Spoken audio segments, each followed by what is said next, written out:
The night air was thick with whispers. The quiet, respectable neighborhood of Willowbrook had always been calm until she arrived. And tonight, behind the closed blinds of one suburban home, chaos was about to ignite.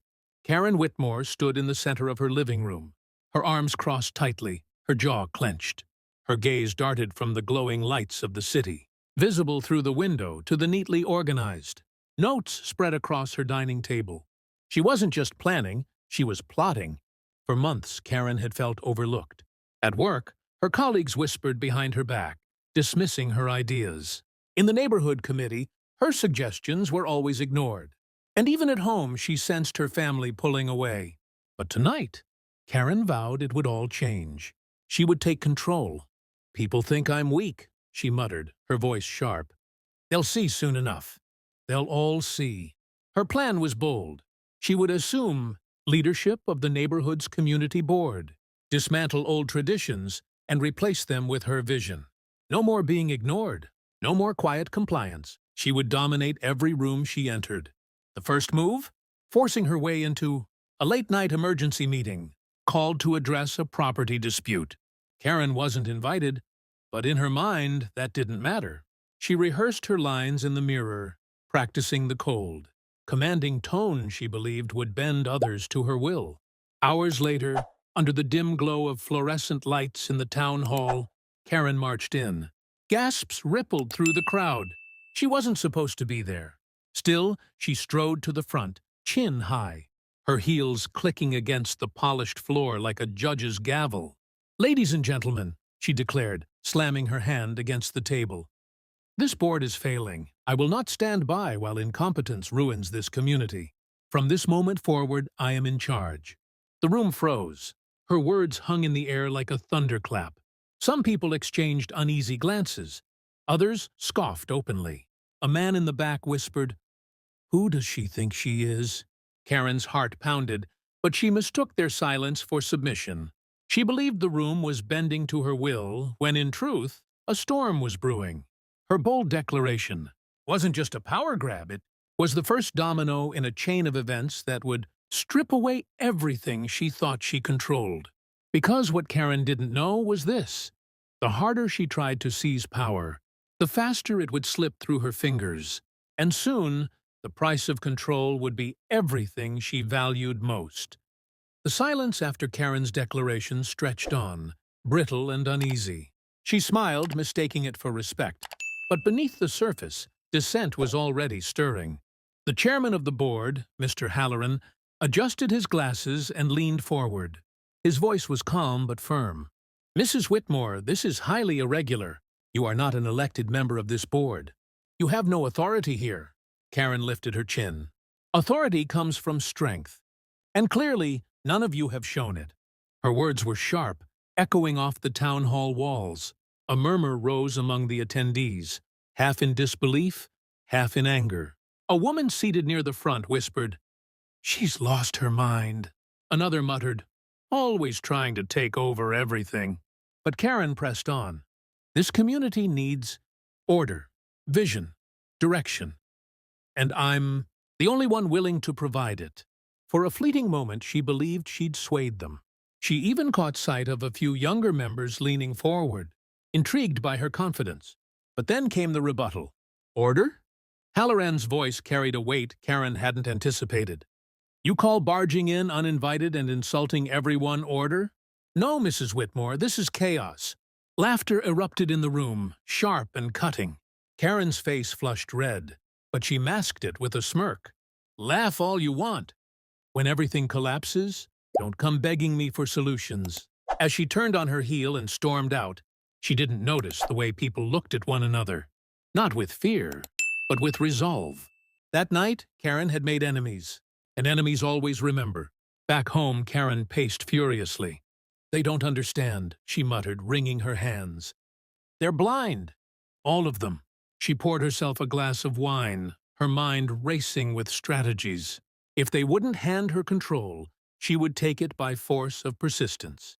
She began rallying neighbors directly, knocking on doors, delivering impassioned speeches about change and strength.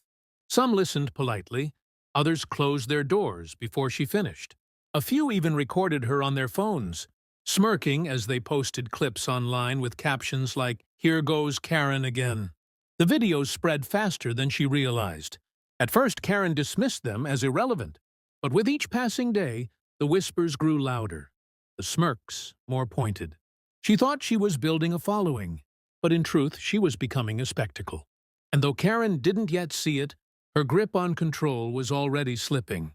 Every move she made to seize power only pushed her further from it, like sand draining through her clenched fist. The stage was set for her downfall. By the end of the week, Karen was no longer just a neighbor with strong opinions. She was a name whispered with rolled eyes and exasperated sighs. The viral clips of her speeches had spread across social media, tagged with captions like "Queen Karen of Willowbrook" and "the self-appointed ruler." At first, Karen convinced herself this was good. "Attention means power," she whispered to her reflection. "If they're talking about me, they're already listening." She straightened her blazer, as if clothing alone could armor her against ridicule. But the attention wasn't admiration. It was mockery. Parents chuckled as they watched the clips on their phones during school pickup. Teenagers imitated her speeches in the park, complete with exaggerated hand gestures. Even local businesses quietly joined in, offering Karen specials on menus, strong coffee with extra sugar, for people who can't stop talking. Karen's husband, Tom, grew weary of the snickers. "You've got to stop this," he urged one evening, setting down his fork at dinner. "You're making us the laughingstock of the neighborhood." Her eyes narrowed. "They don't understand. But when they finally see what I can do, they'll respect us. Or they'll drive us out," Tom muttered, but she pretended not to hear. Still, cracks were showing. Her closest friend, Denise, stopped returning calls. The few neighbors who once nodded politely now crossed the street to avoid her. At the grocery store, Karen overheard a clerk whisper, "That's her!" followed by stifled laughter. The final straw came at the next neighborhood gathering. Karen arrived early, determined to seize the stage before anyone else. She wore a bold red jacket, a statement of dominance. As people filtered in, she positioned herself near the microphone, rehearsing her opening lines under her breath. But when the meeting began, Halloran spoke first. "Before we continue tonight's agenda," he announced, "I'd like to address a matter that's become disruptive." The crowd shifted, anticipation thick in the air. Halloran's gaze locked on Karen. "This board welcomes participation, but respect is non-negotiable. We cannot and will not allow one person to hijack the voice of an entire community." Gasps and murmurs swept the room. Karen shot to her feet, face flushed. "Hijack? I'm trying to save this community," she shouted, grabbing the microphone. But this time the crowd didn't sit silently.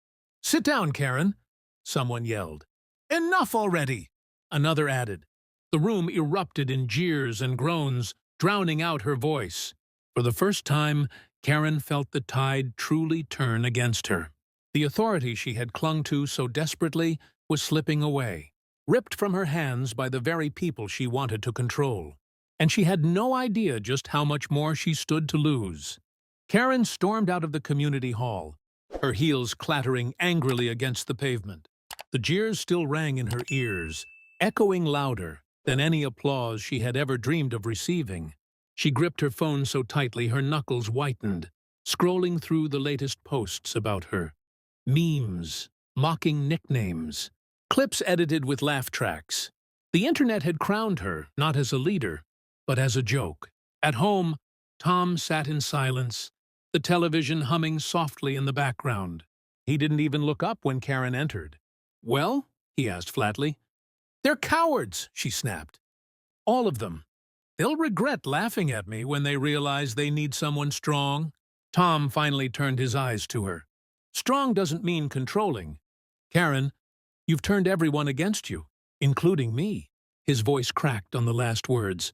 She froze. Tom had always been her anchor, her supporter even when others doubted her. Now, his disappointment cut deeper than the crowd's rejection. "You don't mean that," she whispered. "I do," he said, standing. I can't keep watching you destroy everything around you just to prove a point." The weight of his words crushed her, but Karen's pride forced her to mask the pain. She retreated to her office, shutting the door with a sharp click. Inside, surrounded by her piles of notes and speeches, she tried to convince herself she was still in control. Yet, the silence pressed in, heavier than any applause could have been. The next day, she received the final blow. A letter from the neighborhood association lay in her mailbox, stamped official. She tore it open eagerly, hoping for a chance at redemption. Instead, her eyes widened as she read the words. "Effective immediately. You are barred from attending future board meetings due to repeated disruptions." Her hands trembled. "Barred? They can't do this to me," she screamed, crumpling the letter. But deep down, she knew they already had. News of the ban spread quickly, fueling more laughter online. Karen's face appeared in local news segments, headlines framing her as a cautionary tale of overreach. Strangers she had never met mocked her from behind screens, while neighbors avoided her entirely. For the first time, Karen felt utterly powerless. Everything she had tried to control, the community, her reputation, even her family, was slipping away. Her once carefully ordered world now lay in ruins, and as she stared at her reflection in the darkened window, she realized the truth. In trying to seize control, she had lost everything that truly mattered. But fate wasn't done with her yet. One final test still waited on the horizon. The days that followed were eerily quiet.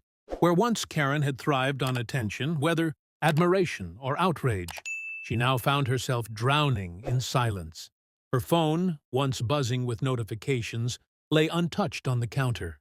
No calls, no messages, just an empty reminder of the connections she had severed.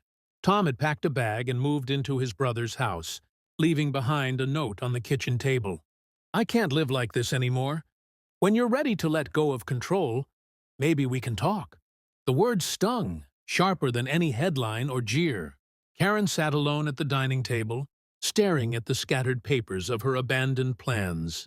They seemed foolish now.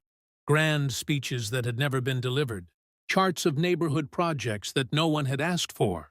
The pages fluttered with the breeze from the open window, as if mocking her. The community, too, moved on without her. New leaders stepped in, quieter but more effective, organizing events that brought neighbors together. For the first time in months, laughter returned to Willowbrook's, parks and gatherings, but Karen was no longer welcome. She watched from a distance, invisible in the crowd she once tried to command. One evening, unable to bear the isolation, she wandered to the town hall. The building stood lit against the night sky, its windows glowing with life. Through the glass, she saw people seated in rows, listening attentively as Halloran spoke at the front. The sight pierced her heart. She pushed open the door, stepping inside with trembling hands. Conversations hushed as heads turned. For a moment, she felt the old impulse rise, to march forward, to demand attention, to seize control once more. But then she caught her reflection in the glass pane of the entryway. Tired eyes, tight lips, a woman unrecognizable even to herself. Karen exhaled. Slowly, she turned away from the gathering and stepped back into the cool night. For the first time, she didn't fight to be heard. She simply let the silence envelop her. At home, she cleared the table of her notes, stacking them neatly before sliding them into a drawer. The sound of the drawer closing was final, like a curtain falling on a play that had run too long. She looked out the window at the neighborhood she had tried so desperately to control. The truth was undeniable now. In her quest for power, she had lost her friends, her reputation, her place in the community, and perhaps even her marriage. Karen had tried to take control, but in the end, she had lost everything.